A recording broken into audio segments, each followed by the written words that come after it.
everyone, I am Engineer Kamran Khan and you are watching my YouTube channel Learners of Civil Engineering. Guys, today I will be discussing my lecture number 4 with you guys, which is related with the subject of foundation engineering. Today in this lecture you will be able to learn about the Merhoff bearing capacity theory and how we can find out the bearing capacity of soil with the help of standard penetration test. Then how you can find the bearing capacity of a mat foundation, and what is the effect of water table on the values of bearing capacity of soil. So let me just start with the Merhoff bearing capacity equation. Merhoff in 1951 modified the Terzaghi bearing capacity equation because Terzaghi assumed that there is no shear resistance in this zone. The soil above the foundation is offering no resistance to the shear failure, and he replaced this soil as a pressure of a surcharge, a zone which is occupied by a surcharge pressure. But Terzaghi did what? Terzaghi assumed that the shear resistance offered by the soil in this zone is also present, and he extended this failure surface to the ground surface. So that is basically the difference between the Terzaghi and Merhoff bearing capacity equation. Terzaghi ended his log spiral till the base of the footing, but Merhoff extended this log spiral till the ground surface. Okay, and he assumed the shearing resistance offered by the soil in this zone as well. So that is basically the biggest difference between the Terzaghi and the Merhoff equation. Now let us derive a mathematical expression for the Merhoff bearing capacity equation. First of all, let me just explain this diagram. This is the failure mechanism assumed by Terzaghi. This is the foundation. This is the load acting on the foundation, Qn. This is the width of the foundation, Sb. This is the active zone of failure beneath the base of the foundation, that is the radial shear zone, and that is the passive Rankine zone. Okay. Now the angle subtended by this inclined line with the horizontal is 45 plus 5/2, and the weight of the which is W acting downward with the foundation. This is the passive pressure acted by the passive zone on the active wedge over here and on this face of the wedge, and over here on this face of the wedge at an angle of theta. When you will resolve this inclined passive pressure into its components, so it will give us two components. One is the horizontal components, which is known as PPN, and one is the vertical component, which is known as PPV, here on this face and here on this face as well. So at limit equilibrium, these forces of disturbance and forces of resistance will balance each other. So Qn over here is a force of disturbance, and this weight of the wedge is also a force of disturbance, and this PPV on the left side and PPV on the right side are the forces of resistance. Okay, this face of the wedge and this face of the wedge are behaving like retaining valve, backfilled with inclined backfill, and that is the failure line of these two retaining walls.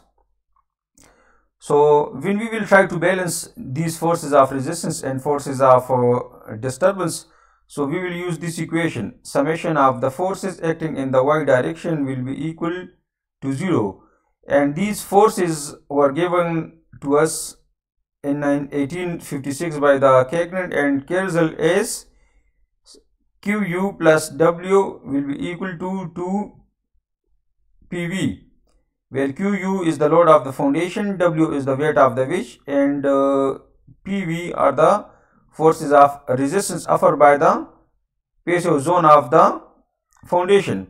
So solving this equation, we will get an expression for the ultimate bearing capacity equation used by Meyerhof.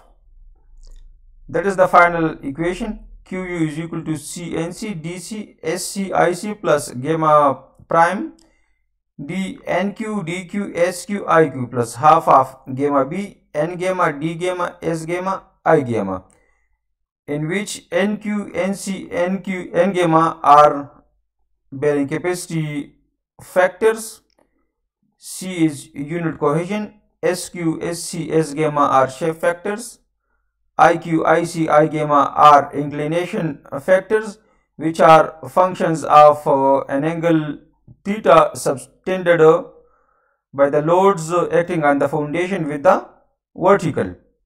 DQ, DC, D gamma are depth factors. Gamma prime is the unit weight of the soil above the base of the foundation, and gamma is the unit weight of the soil below the base of the foundation, and D is the depth of the foundation.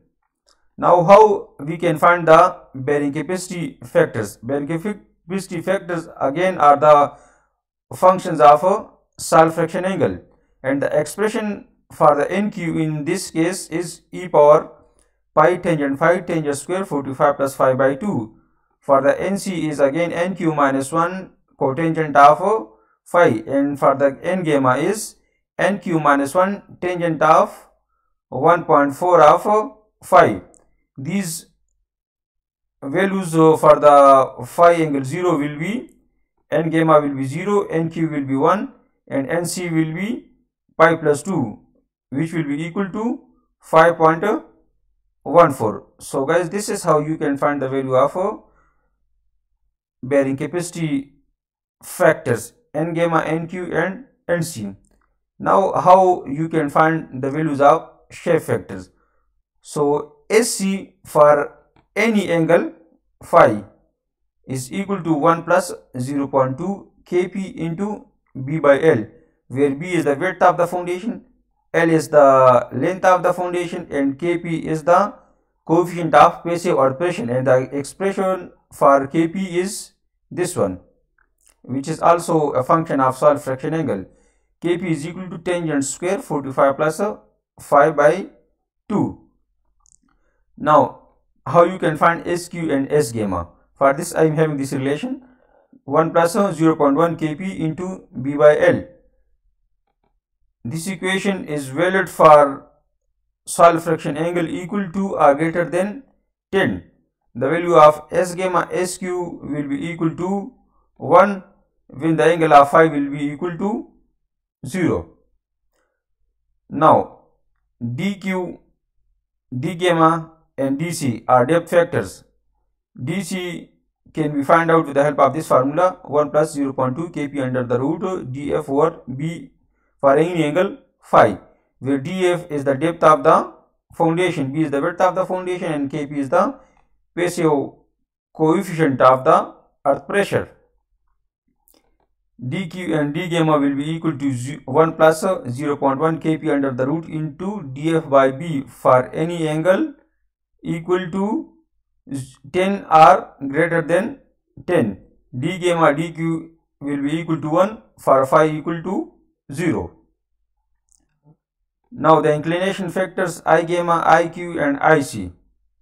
IQ will be equal to IC, and this will be equal to 1 minus theta divided by 90 whole square for any angle phi.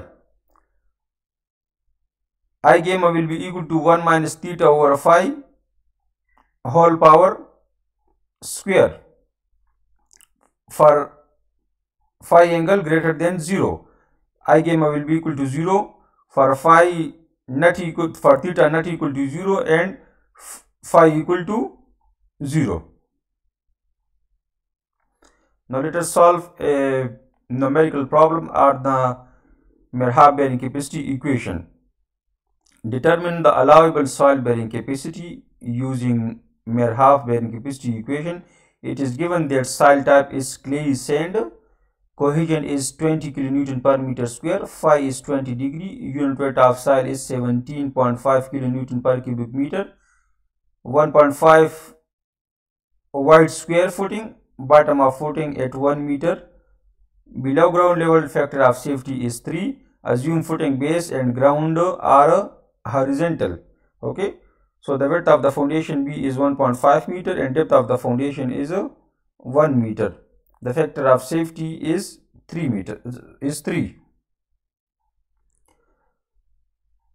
Ultimate bearing capacity given by Merhab equation. First of all, we will find the passive pressure coefficient Kp, which will be equal to tangent square 45 plus 5 by 2. Phi is 20. So this equation will give us 2.03 as the value of a passive pressure coefficient. Now let us find the shape factors. For the shape factor AC, I am having this formula 1 plus 0.2 into Kp into B by L. Here B is equal to L because of square footing. So the value of B is 1.5, which is equal to L 1.5. So 1.5 by 1.5 will be equal to 1. So the value of AC will be equal to 1.406. The value of SQ S gamma will be equal to 1 plus 0.1 Kp into B by L, and this will be equal to 1.203. For the depth factors, I am having this formula DC is equal to 1 plus 0.2 Kp under the root into D by B, where depth of the foundation is 1 and width of the foundation is 1.5. So solving this equation, you will get the value of DC is 1.19. The value of DQ and DQ, for this I am having this formula 1 plus 0.1 Kp under the root into D by B, where D is 1 and B is 1.5. So solving this equation, we will get 1.095 as the value of dq and d gamma. Now inclination factors are 1 because the load acting on the foundation is vertical. So the inclination factors in this case will be taken as 1 because there will be no impact of the inclination factors. Now from table, at angle phi equal to 20 degree, we can find the value of NC as 14.8, NQ is 6.4 and N gamma 2.9.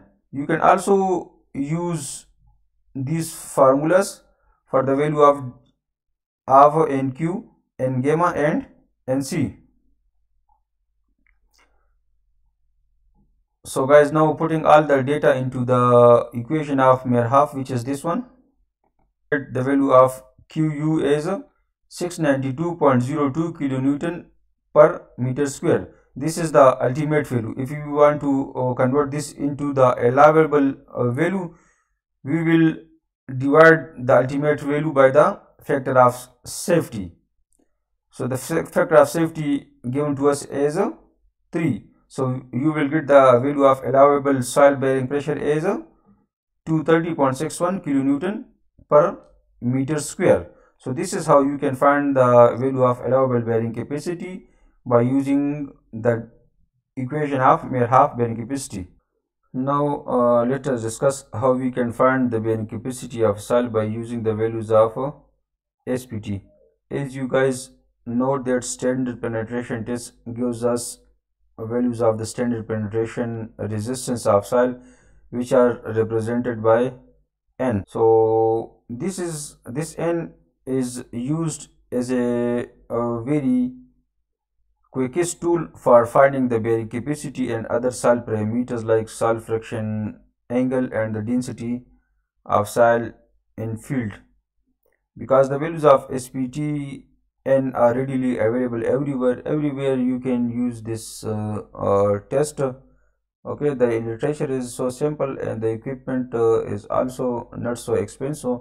So this standard penetration test is used all over the world for the values of n, and those values are further then interpolated for the determination of different soil properties. Merhoff was the first to give us a relationship for the values of bearing capacity of soil by using the values of standard penetration resistance of the SPTN value by assuming 1 inch of foundation settlement.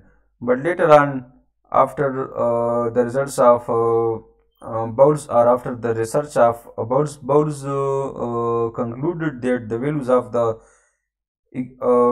bearing capacity of soil given to us by the Merhoff equation are over conservative. The values given to us by the Merhoff bearing capacity were too, I would rather say, less. Let's suppose if the original value of the bearing capacity of soil was 1 ton per square foot, so the value of Merhoff bearing capacity equation will give you a half ton per square foot. So this is like a lot of conservation in the Merhoff bearing capacity equation. Bowles removed this conservation and he gives us new relationship. Now let us discuss the relationships given to us by Merhoff and Bowles.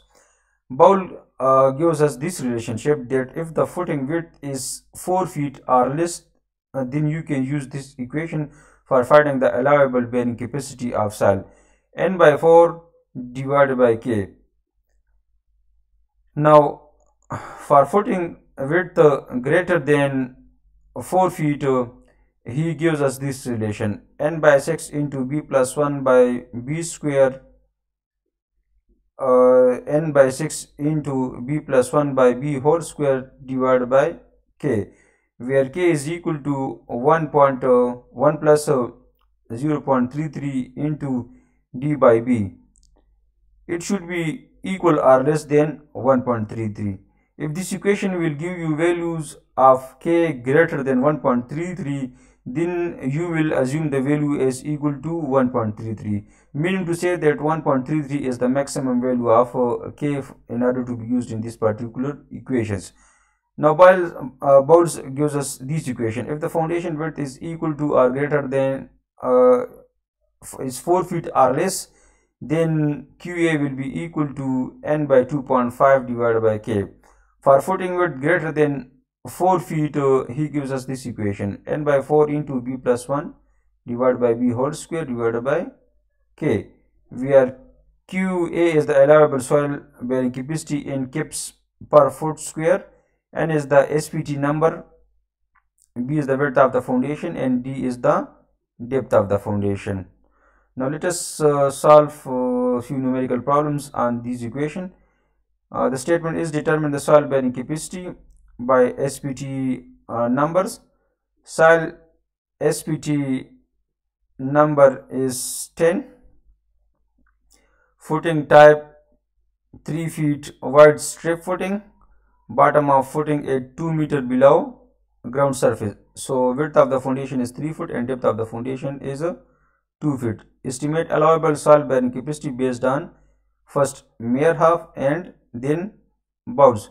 So the value of k we will first find, because this will be used in both of the equation. K will be equal to 0.1 plus 0.33 d by b, where d is 2 and b is 3. So this will give us the value of k is 1.22, which is okay, which means less than 1.33. So we will use this exact value 1.22. QA, in which n is 10 and k is 1.22. So the value is 2 kips per foot square, and while using the Bowles equation, n by 2.5 by k. N is 10 and k is 1.22.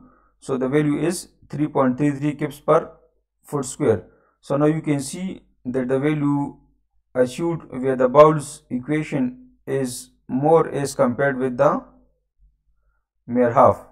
It is almost, I would rather say 1.5 or more than 1.5 times of the mere half equation. Let us solve another numerical.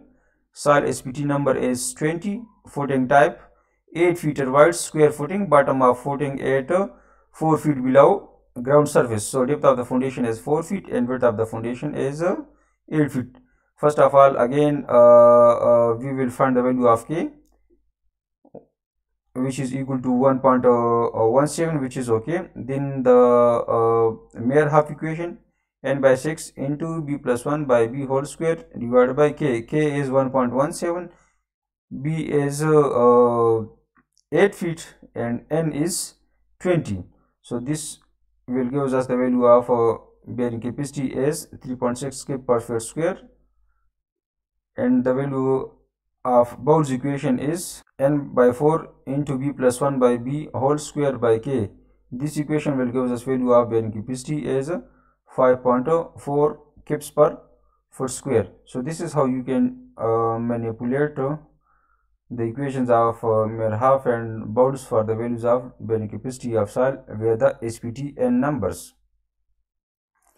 Now how we can find the bearing capacity of a made foundation? For this again we will use the same mere half equation, 0.5 b gamma n gamma s gamma I gamma d gamma plus q n q s q I q d q plus c n c s c I c d c, in which this b term is basically the least dimension of the rough foundation. Okay, let's suppose if this is the rough foundation,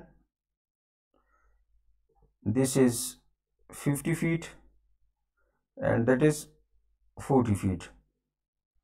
So what is the least dimension? The 40 feet. So this will be the value of b in order to find the bearing capacity of a made foundation. So this is so simple. Only put the value of b as the least dimension of the rough footing. This will give you the value of the bearing capacity of a rough footing. You can also find the value of bearing capacity of a made foundation by using the value of SPT number. You can use this formula. Net allowable bearing capacity of a made foundation by using the values of SPT will be equal to N55 divided by 0.08 FD into SE millimeter divided by 25, where SE is the allowable settlement of the foundation and N55 are the values of the standard penetration resistance of soil corrected for a hammer efficiency of 55%, and FD is again that K. FD is equal to how much? It is equal to K, and the formula is again the same, 1 plus 0.33 df over b. So replacing the value of df is equal to 1.33, this equation will be modified to this form, 16.63 N55 into SE millimeter divided by 25. So this is how you can find the value of a made foundation, the value of bearing capacity for a made foundation by using the values of SPT n numbers. Now let us discuss the effect of water table on the bearing capacity of soil. Now Terzaghi, while deriving his expression, assumed that the water table is much below the base of the foundation. Let's suppose if the water table located is close to the foundation, then the equation needs a modification. We will not use the original soil unit weight in deriving the bearing capacity of soil, but we will use the effective unit weight while calculating the values of the bearing capacity of soil. Now let us discuss different cases of the water table. The first case is that when the water table will be at the ground surface. Okay, The second case will be that when the water table will be located at the base of the foundation. Like you can see, this is the foundation. Okay. Case 2 is the water table is located at the base of the foundation. Case 3 is water table is located much below the base of the foundation. Okay. This is the active zone of influence of the foundation. Okay. Then case number 4, that water table is located at a depth of d1 from the ground surface. Okay. And case number 5 is water table is located inside the influence zone of the foundation at a depth of zw. So now let us discuss these cases in detail. Position of water table, second term of the unit weight and third term of the unit weight. You better know that in this equation of the bearing capacity, this gamma is the gamma of soil above the base of the foundation, and this gamma is the gamma of soil below the base of the foundation. So this is like the second term, and this is like the third term of the bearing capacity equation. So when the water table will be located at the ground surface, like over here. Now you can see the unit weight of the soil above the base of the foundation is also infected, and the unit weight of the soil below the base of the foundation is also infected. Both are submerged in water. So in the second term of the Tesabe bearing capacity equation, you will not use the original soil unit weight, but you will use the effective soil unit weight, and the effective soil unit weight will be determined from the formula gamma saturated minus gamma of water. The third term will also be infected, and we will use the effective unit weight. Gamma bar will be equal to gamma saturated minus gamma of water. Now let us discuss the second case. If the water table is at footing level or base of the footing. Okay. Now let me erase the extra material.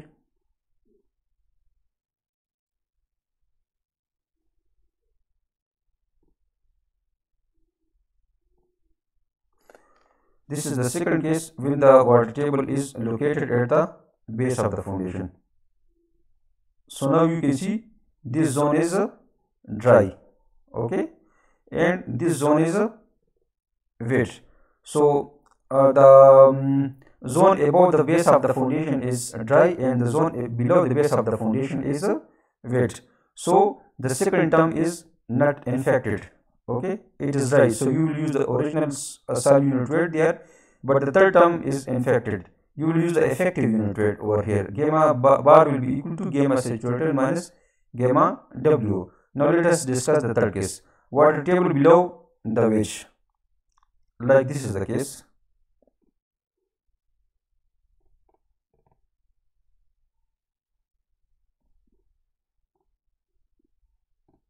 This is the third case. Okay, in which the water table is much below the base of the foundation. Even the effective zone of influence of the foundation is also clear. So in this case, the second term is also okay, and the third term is also okay. You will use the original soil unit weight over there. Now let us discuss the fourth case. Water table between 1 and 2. Like this case. Now the water is present over here between case number 1 and case number 2. So in this case, you can see that the third term is totally infected. Like this is the till here you are having water. So the third term is totally infected, but the second term of the Tesabe bearing capacity is submerged to a depth of d2, but it is dry to a depth of d1. Okay, so you will use this formula. The third term is totally infected, so you will use the effective unit weight. Gamma bar will be equal to gamma saturated minus gamma w, and the second term is half submerged and half clear. So this is like the clear zone, d1 into gamma. Okay, but in this d2 you will use the effective unit weight, d2 into gamma saturated minus gamma w. So this is like the weighted average. You will divide this equation by D, which is known as the depth of the foundation, this one.